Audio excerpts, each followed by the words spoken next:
જય ગુરુ મહારાજ. આપણે આવી ગયા છીએ પાટણ જિલ્લામાં રાજુ મહારાજના દર્શન કરવા. ત્યાં એક યસ યસ હોમ સોસાયટીમાં એમનો બ્લોક આવેલો છે. ત્યાં આપણે જાવી અને કહેવી મહારાજ અમને જ્ઞાનરૂપી પ્રસાદ પીરસો. જય ગુરુ મહારાજ. બોલો સદગુરુ મહારાજ કી જય.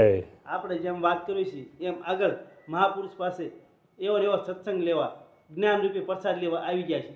તો મહારાજ આપનું નામ, આપણા ગુરુ મહારાજનું નામ અને પછી આપણે ઉપદેશ ક્યારે લીધો છે અને આપને અધિકાર ક્યારે મળ્યો એ વિશે તરીકે વાત કરો.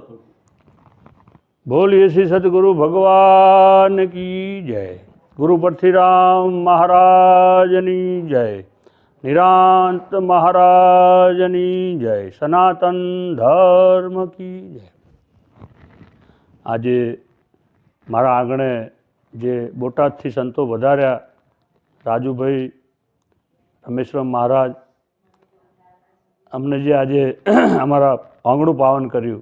કારણ કે આટલા અમને એમ યાદ છે કે ભાઈ કાઠિયાવાડથી પહેલી વાર સંતો જેમ કાઠિયાવાડથી ભગવાન જેમ ભૂલો પડ્યો હોય ને એવો આજનો એક પ્રસંગ બન્યો છે મારા જીવન માટે. એટલે મને તો એમના કરતાં પણ વિશેષ આનંદ છે. હું અહીંયા મારું ગામ પાટણ જિલ્લાનું સુજનીપુર ગામ નાનું ગામ છે, પણ અત્યારે હાલ રહેવા મારું પાટણ છે. હું વડોદરાની અંદર પણ 17 વર્ષ રહ્યો છું. અને આજે જે કંઈ આ ભક્તિ માર્ગની અંદર જે કંઈ વિકાસ છે, ધંધાકીય જે વિકાસ છે, એ બધું જ આ સંતો, અમારા જે દયારામ બાપુ અમારા મામા થતા, બાબુરામ મહારાજ અને અમારા ગુરુ મહારાજ પરશુરામ બાપુનો ખૂબ જ ફાળો છે.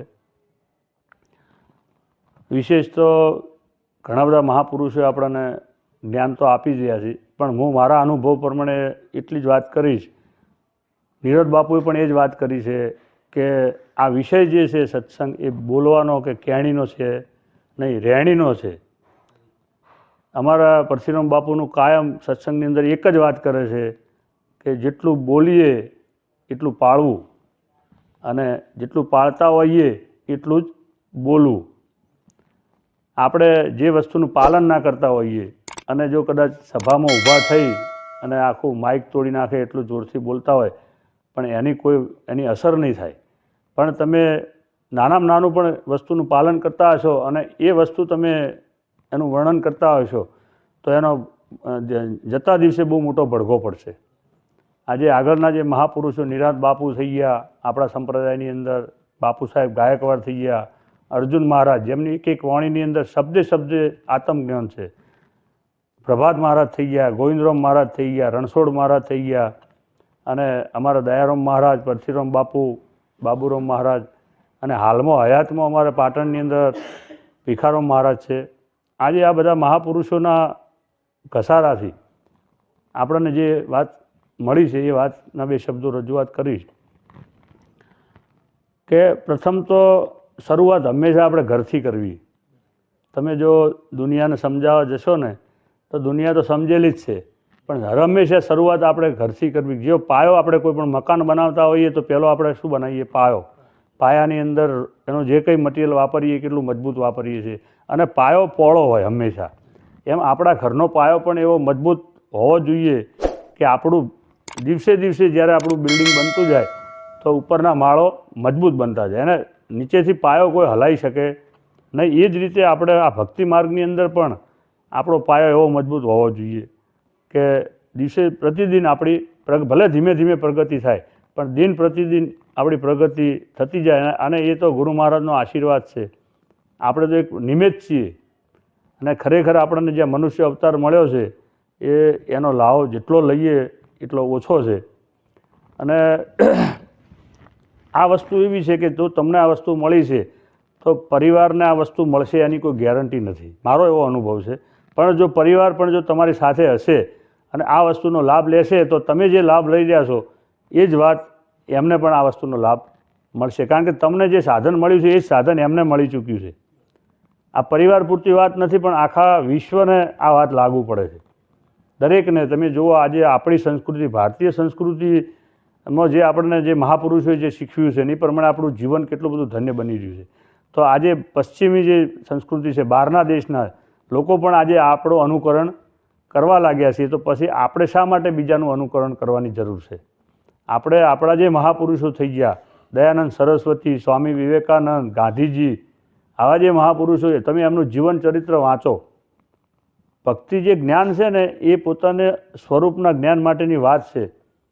એ તો બરાબર છે, પોતે તમે કદાચ તમારા ઘરની અંદર કદાચ ઘણું અનાજ ભર્યું છે, ઘીના ડબ્બા ભર્યા હશે, પણ જો કદાચ એ રસોઈ બનાવતે તમને નહીં આવડે તો તમે ભૂખ્યા જ રહેશો અને તમારે બીજાના આધારે રહેવું પડશે. પણ તમારી જોડે રસોઈ બનાવવાની પણ જો કળા હશે તો તમે કોઈ દિવસ ભૂખ્યા રહેશો નહીં. તમે તો તમારું તો પેટ ભરાશે પણ તમે બીજા ઘણા લોકોનું પેટ ભરી શકવાની તમારી શક્યતા છે.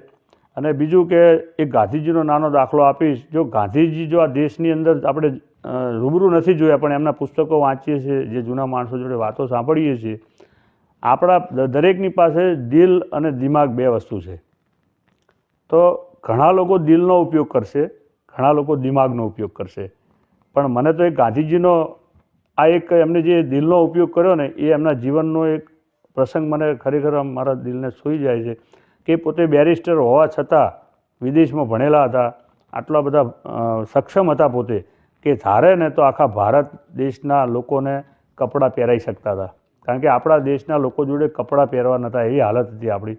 છતાં પણ એમને ત્યાં દિમાગ ના ચલાવ્યું, એમને ફક્ત એમના દિલનો ઉપયોગ કર્યો અને એમને પોતાના કપડાં કાઢીને ફેંકી દીધા કે જો મારા દેશના લોકો જોડે કપડાં ના હોય તો મારે કપડાં પહેરવા નથી. અને તમે જુઓ આજે દેશના રાષ્ટ્રપિતા પણ બની ગયા અને આજે દરેકના ઘરે એમનો ફોટો નહીં પણ દરેકના પાકેટની અંદર, એમની નોટની અંદર, ચલણની અંદર એમને આજે એમનો ફોટો છે.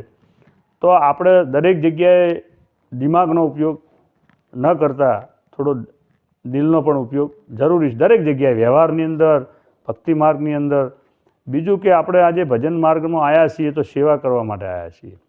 આમાં આપણે કોઈ વેપાર કરવા માટે તો 24 કલાક તમે વેપાર કરો, દુનિયાના ઘણા બધા ધંધા છે આપણી પાસે, બરાબર. જેનો જે અનુભવ હોય, અનુકૂળ હોય એમાંથી પૈસા આપણે રોજીરોટી કમાઈ શકે છે. પણ જો તમે ધર્મને ધંધો બનાવ્યો તો તમારું પતન નક્કી છે. ધર્મ જે છે એ સેવા કરવા માટે છે, લોકોના કલ્યાણના ઉત્થાન માટે છે. સેવા પણ કરો તો તમારો ભાવ એવો હોવો જોઈએ કે આમાંથી મને કંઈ મળશે એવો ભાવ ના હોવો જોઈએ. આપણો ભાવ એવો હોવો જોઈએ કે આ સેવાનો લાભ વધુમાં વધુ લોકો લે, હું જે કાર્ય કરું છું એ બીજા લોકો કાર્ય કરતાં શીખે એવી આપણી પ્રેરણા, એવું આપણું જીવન હોવું જોઈએ. બાકી જ્ઞાન તો તમે ગીતાની અંદર બધું જ કૃષ્ણ ભગવાને તમામ વસ્તુ આપણને પીરસી દીધી છે. મહાપુરુષોએ પણ ઘણા પદો લખ્યા છે, આપણે એમના પદો બોલીએ છીએ. એટલે કદાચ મારા મતે નવું લખાણ આપણે ના કરી શકીએ કે નવી કોઈ રચના ના કરી શકીએ તો ચાલશે, પણ જે આગળના મહાપુરુષો જેટલું કહી ગયા છે એટલું જ જો આપણે આપણા જીવનમાં ઉતારીશું. અમે તો વિશેષ અમારા પરશુરામ બાપુના પ્રેરણાથી આજે 40 વર્ષથી એમના સંપર્કમાં છીએ. અમને આજે ઉપદેશ લીધે પણ લગભગ 30 વર્ષ થઈ ગયા હશે. અમને અધિકાર આપે લગભગ 13 વર્ષ થઈ ગયા. પણ આજે પણ કોઈ પણ વ્યક્તિ તૈયાર થાય તો પરશુરામ બાપુની જોડે ઉપદેશ કરીએ છીએ. અમે જાતે ઉપદેશ કરતા અમે કરી શકીએ છીએ, સક્ષમ છીએ, પણ છતાં એવી કોઈ આપણને કોઈ સેવકો બનાવવાની કોઈ એવી લાલસા છે નહીં. આજના હાલના દોરના આજે મોડર્ન જમાનો છે એની અંદર લોકોને બસ સેવકો બનાવવાની એટલી લાલસા જાગી છે. લોકો રેકોર્ડ કરે છે, લખે છે કે ભાઈ મારા આટલા ચેલા, આટલા સેવકો. આ કોઈ રેકોર્ડ કરવાની બાબત છે નહીં. તમે કદાચ ઉપદેશ આપશો પણ એને જેમ સ્વરૂપનું કદાચ જ્ઞાન નહીં થાય તો એ સેવક નહીં બને, તમારો ચેલો બનશે. શું બનશે? ચેલો બનશે તમારો. તમે જેમ કરશો ને તમારો ચેલો કહેતા શું થાય ખબર છે? ગુલામ બનશે તમારો. તમે કહેશો એમ કરશે પણ સેવક નહીં બની શકે. જે કાર્ય તમે સેવાના ભાવે નીકળશો તો તમે જો સેવા કરશો ને તો પાછળ સેવક પેદા થશે ને તો એ સેવક બીજાની સેવા કરશે. આજે આપણા દેશના જે વડાપ્રધાન નરેન્દ્રભાઈ મોદી પણ એમના મોઢે શું હોય છે કે હું આ દેશનો સેવક છું. આપણને પરમાત્માએ બધું આપ્યું છે, ચોકી કરવા માટે આપ્યું છે, તો એ પણ શબ્દ વાપરે છે કે હું આ દેશનો ચોકીદાર છું. કોઈ આપણો જે પરિવાર છે કે આપણો સમાજ છે એની અંદર કોઈ ફૂટ ના નાખે, કોઈ ખરાબ કાર્યો ના કરી જાય. આપણું જે મંડળ છે ભક્તિનું, આપણું જે નિરદ બાપુનું મંડળ છે એની અંદર કોઈ બહારનો વ્યક્તિ આવી તમને ઝઘડા કરાવે કે તમને વેરવિખેર કે તમારો સંપ્રદાયને ઓછું કરવાનો પ્રયત્ન કરતો હોય તો તમારે ત્યાં બરાબર સક્ષમ રીતે ઊભું રહેવું પડે. એ તમારી ફરજમાં આવે છે. જો એક દેશનો વડાપ્રધાન જો એવું કહી શકતો કે હું ચોકીદાર છું તો તમે પણ તમારા સંપ્રદાયના ચોકીદાર છો. તો રાત દિવસ ખડે પગે આપણે આપણા સંપ્રદાયને દિન પ્રતિદિન આગળ વધારવાનો છે. બસ વિશેષ તો મહાપુરુષો રાજુભાઈએ ઘણા બધાનું રેકોર્ડિંગ કર્યું છે અને આજે ખરેખર આપણા તે તમે વધાર્યા એ બદલ અમે પણ તમને લાખવાર ધન્યવાદ આપીએ છીએ. સદગુરુ ભગવાન કી જય. મહારાજા ભગવાન જય.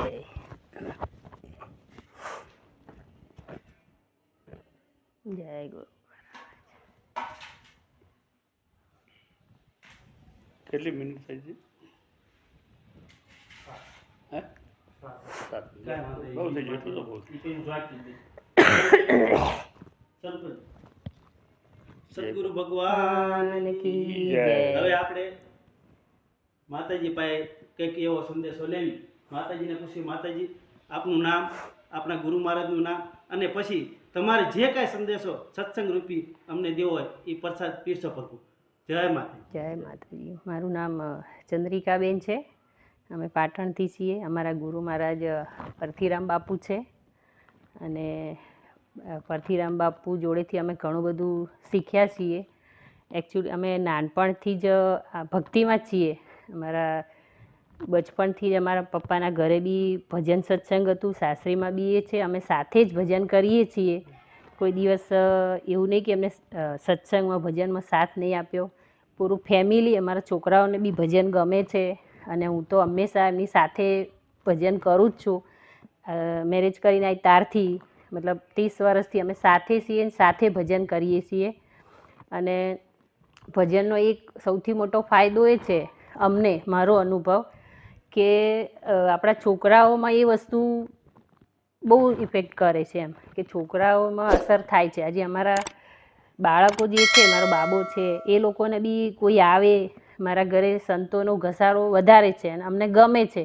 અને બહુ સરસ પરિચય આપ્યો કે ખરેખર આપણે સેવક બનવાની જરૂર છે. બીજું બધું ન કર્યું તો ચાલશે. જય ગુરુ મહારાજ. જય ગુરુ મહારાજ.